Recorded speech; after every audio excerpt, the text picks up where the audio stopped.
Last week, I reported an incident involving a gold mining claim. This is the story of an altogether different type of claim.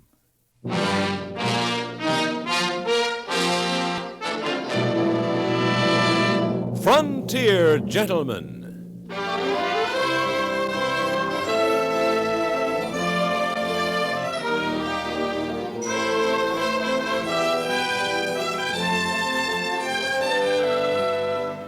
Herewith, an Englishman's account of life and death in the West. As a reporter for the London Times, he writes his colorful and unusual stories. But as a man with a gun, he lives and becomes a part of the violent years in the new territories. In just a moment, we will bring you this latest report from the Frontier Gentlemen. Like a season ticket to the ballpark, CBS News admits you to every major event going on.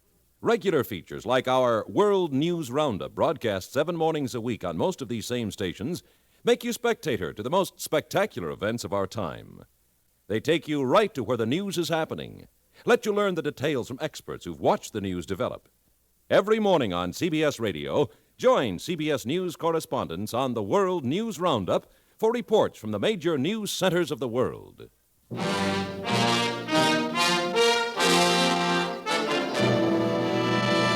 Now, starring John Dehner, this is the story of J.B. Kendall, Frontier Gentleman.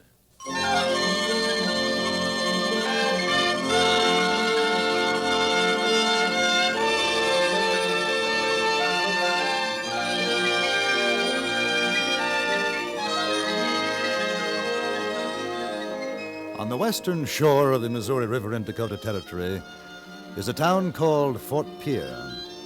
Across the river, a tiny wood frame extension of Fort Pierre called simply Pierre. But it is here that the United States government has established a land office, and it was here that I journeyed in search of a story on homesteaders. The land office was closed, but a local citizen told me I might find homesteaders some 25 miles east of there. Instead, there was only desolation. And I was turning my horse for the trip back to Pierre when the afternoon air was shattered by an exchange of gunshots. Riding towards a puff of smoke that rose from a dry wash some distance away, I found a woman who appeared to be in her middle 30s busily firing a rifle at a shack that stood some 100 yards beyond me. Come out of that cabin with your hands in the air while you can still walk. Do you need help? Don't come any closer, mister. I'm not going to harm you. I said don't come any closer, I'll shoot. Well, I'm sure you would, but you'd be making a mistake. Are you with him? I assume you're talking about the party you're shooting at in the cabin? No, I assure you I'm not with him. It's a trick. You're on his side. No, I happened to be in the area, heard the gunshots, and came over to investigate. You sure? I'm sure.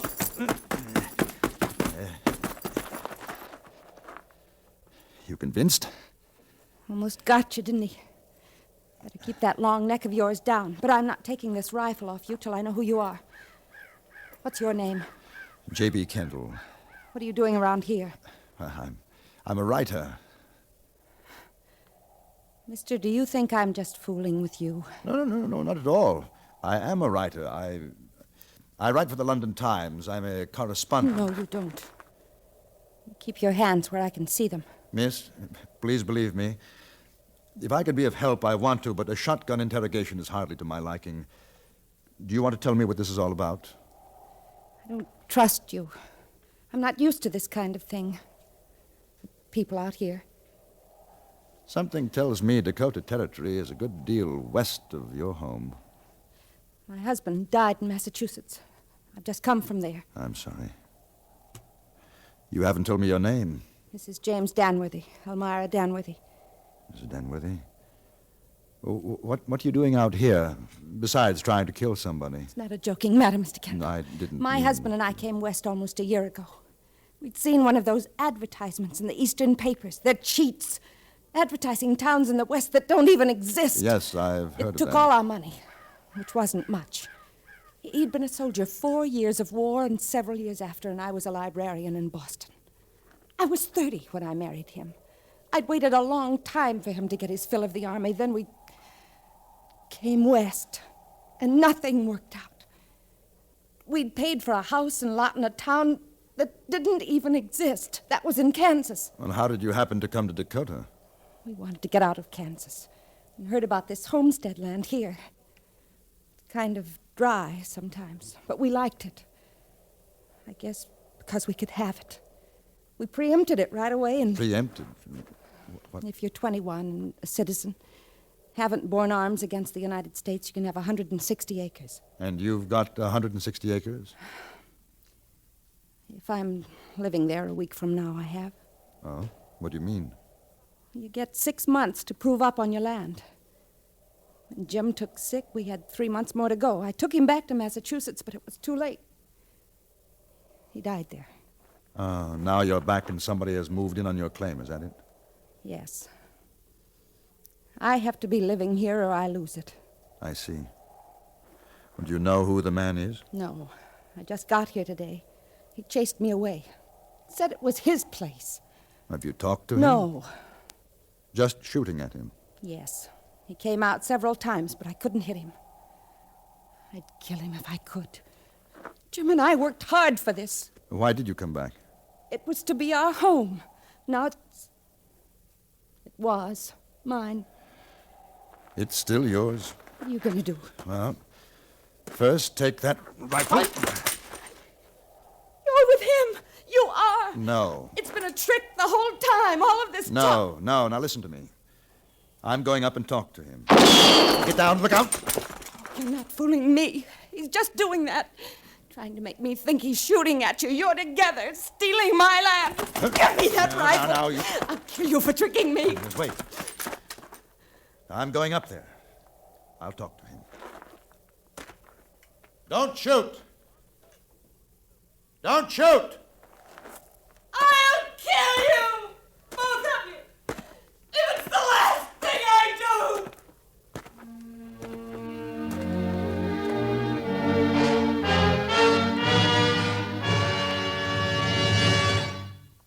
It's the smoke which comes through the filter that counts. Yes, in a filter cigarette, it's the smoke which comes through the filter that counts. The P. Lorillard Company, makers of Kent, learned that fact a long time ago.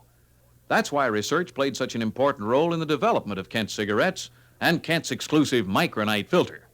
And today, as before, you get less tars and nicotine in the smoke of Kent than in any other leading filter cigarette in America. That's the reason behind Kent's famous statement. Of all leading filter cigarettes, Kent filters best. Try Kent today. Regular, king size, or crush-proof box. It makes good sense to smoke Kent, and good smoking, too. A product of P. Lorillard Company, first with the finest cigarettes through Lorillard research. And remember, It's the smoke which comes through the filter that counts.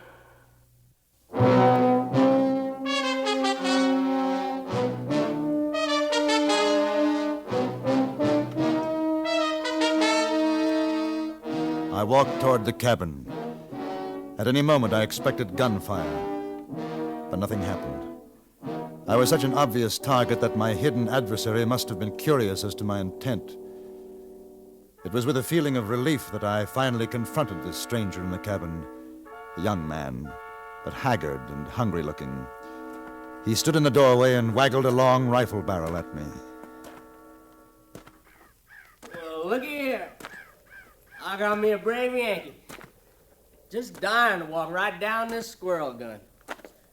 All right, stop in your tracks, Yankee. You move that rifle, you're at 1 inch, I'll blow your innards out. I have no quarrel with you. Whoo-wee, why, that ain't even a Yankee.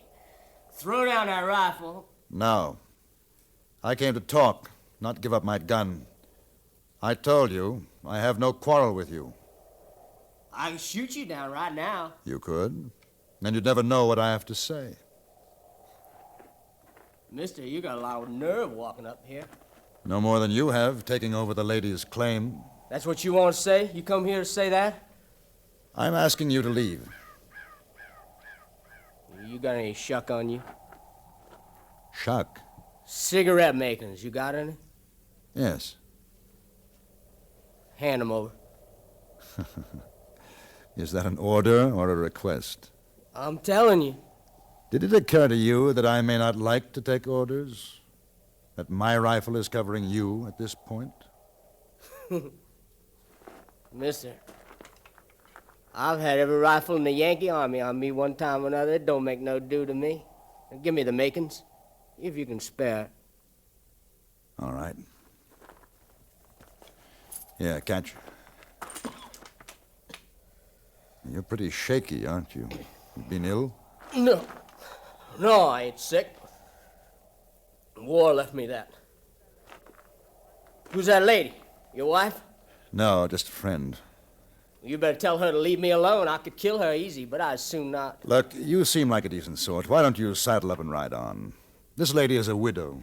She and her husband built this place. Mister, now you get this and you get it straight. I spent 4 years sharpening my eye on Yankees during the war. Now it's over and we're all supposed to be friends again. But it don't work that way, see?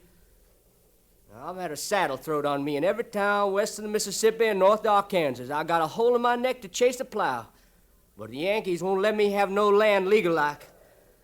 So I found this one and I'm taking it. You hear me? Then you'd rather steal this land from a widow. Yankees the best widowmakers I know, mister. The war is over. Is it? Not in my... Go on. Leave me be. Go on, get out of here. You are sick, aren't you? Leave me be, I said. Now get. Next time you come back, I'll kill you.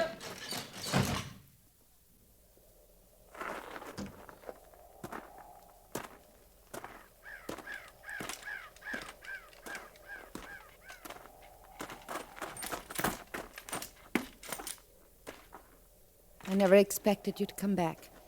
Did you really think I was in partnership to steal your property? I don't know. I saw you talking to him. I thought... I understand. Who is he? War-sick Confederate soldier. Can we get him out? And I don't want to shoot him. He's had enough of that. Now, we'll go to the land office in Pierre. They'll see you get it back legally.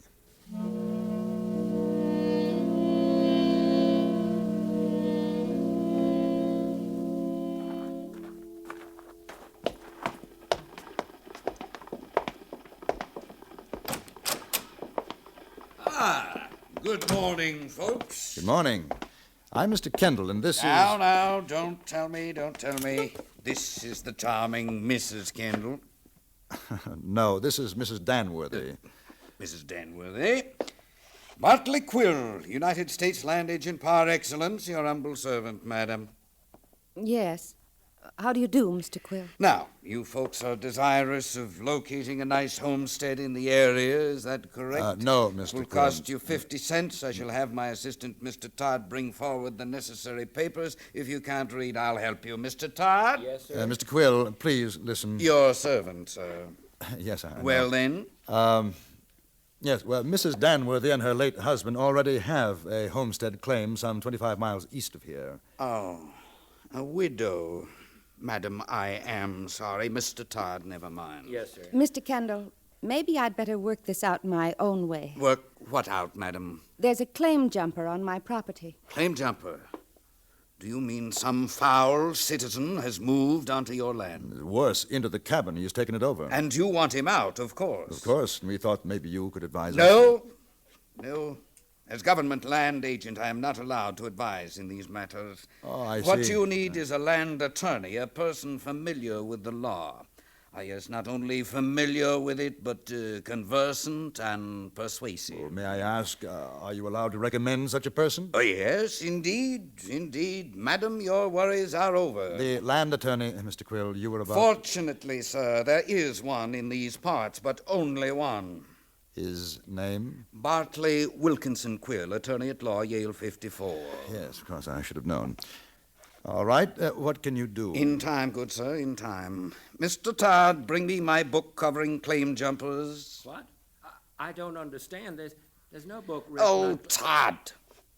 Pardon, sir, for the stupidity of my assistant. Stupidity is the problem these days, all phases of government. Well, now, I wouldn't... You found it, of course, Tot. Yes, sir. Is this it? Mr. Quill, Mrs. Danworthy hardly has the time for such legal work as you apparently intend to do. But a matter of weeks, Kendall. Have him out in no time. Yes, that's just it. What is? She has less than a week in which to be living on her land.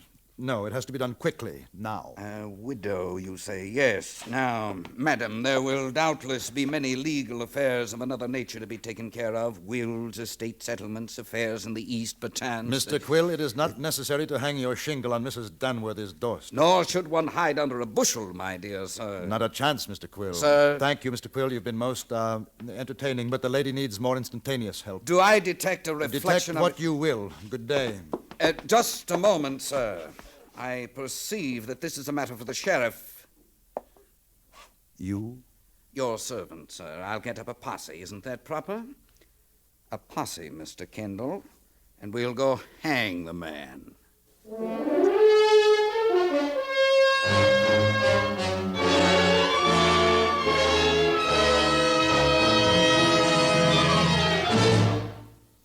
Life may be real, but it isn't always earnest. Matter of fact, it's anything but sober, serious, or stern when Amos and Andy are here on CBS Radio in their music hall. The latest popular recordings and the irrepressible high spirits of Amos and Andy make fun a matter of course 6 times a week when they visit you on most of these same stations. How about it? Each Monday through Friday evening and every Saturday in the daytime, join the fun on CBS Radio's Amos and Andy Music Hall.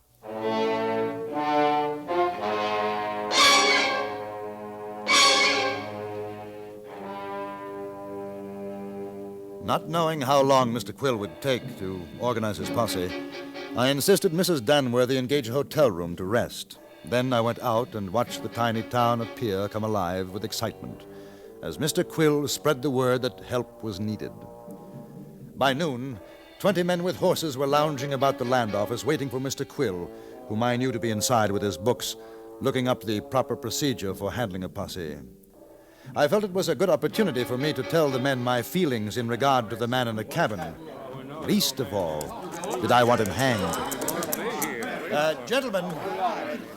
Gentlemen, your attention, please. Thank you. Gentlemen, as you may or may not know, I am Mr. Kendall. It was I who brought Mrs. Danworthy to town for help. Oh, who's she? We don't know nothing about this, just that the old man needed a posse. Oh, I see. Well, some of you may remember Mrs. Danworthy. No, I don't. She and her husband homesteaded 25 miles from here. They took a trip back east and her husband died. Now she's come back to find a claim jumper on her place. We know how to take care of them. No, please. That's exactly what we don't want. Now, I've talked to this man. He is dangerous in his present frame of mind. And I suggest that we proceed with caution, but I also insist that we do not kill the man. I've heard that you sometimes let claim jumpers swim across the river. Is that right? Yeah, funny thing, though. Ain't no record of one of them ever reaching the other side, is there, boys? Now, just a moment. I'm not suggesting that either. Well, what do you want us to do with him? Kiss him and put him to bed? If you'll just... Gentlemen, please. Please, gentlemen, if you'll just help me to catch him without harm. Now, what he's doing isn't fair to Mrs. Danworthy, and he must be removed, but killing him is not the answer. Well, I don't know how you're going to get rid of him otherwise. There's no... Yes. There you are, boys. Hi, Quill. Well, everybody ready? Yes, sir. Yeah. I've been reading up on it, boys. I found out one thing. Yeah, what's that, Quill? It's no good without a rope. It was after the men had ridden out of town toward the homestead that I discovered Mrs. Danworthy had disappeared. She had not lain in her bed at the hotel, and no one had any idea where she might have gone. Her wagon and horse were missing. I rode as fast as I could, but I was too late. The posse had arrived just ahead of me. Quill! Just a moment. Mrs. Danworthy, have you or any of your men seen her? It doesn't make any difference, Kendall. Legally, the owner needn't be here. Mr. Quill, will you stop harping on the legal aspects of a hanging? You can't do this thing. I won't let you. Maybe Mrs. Danworthy is giving up the land. Well, we'll just move in on that jumper anyway, Kendall.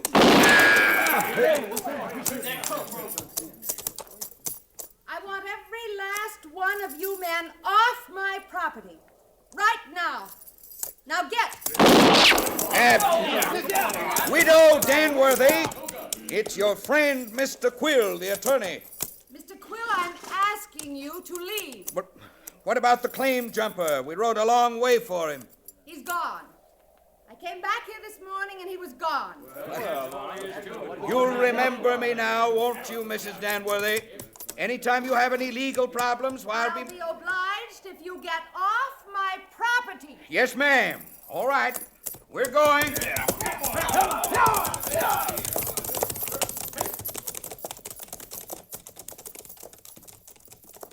Mr. Kendall, Yes?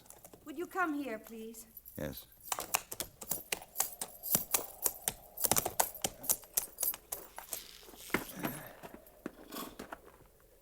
I'd like to thank you for trying to help me. That's all right. There's something I want to know. Yes, Did you come back to kill him? yes. But why? We'd have got rid of him for you. Because I didn't want that kind of help. If it was to come to that, it was my fight. And he was sick. He didn't deserve to be killed. Mr. Kendall, I didn't tell you why my husband died. It was this land.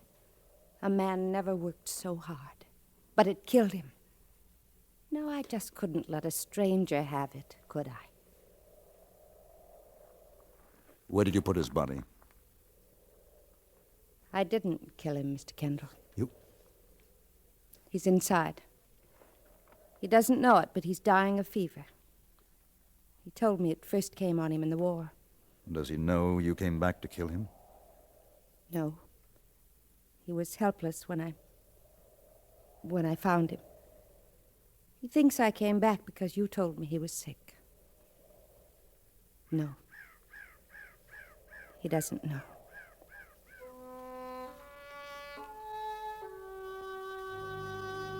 I stayed there 2 days.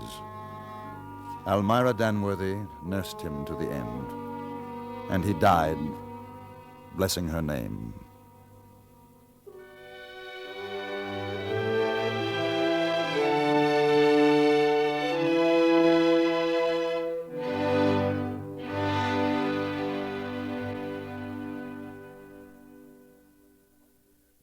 Frontier Gentleman was produced and directed by Antony Ellis. Tonight's script was written by Tom Hanley and stars John Dehner as J.B. Kendall. Featured in the cast were Virginia Gregg, Eddie Firestone, Richard Perkins, and Charles Seal.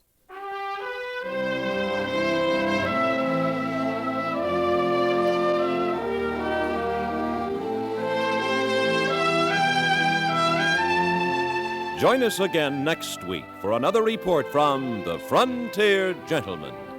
Bud Sewell speaking.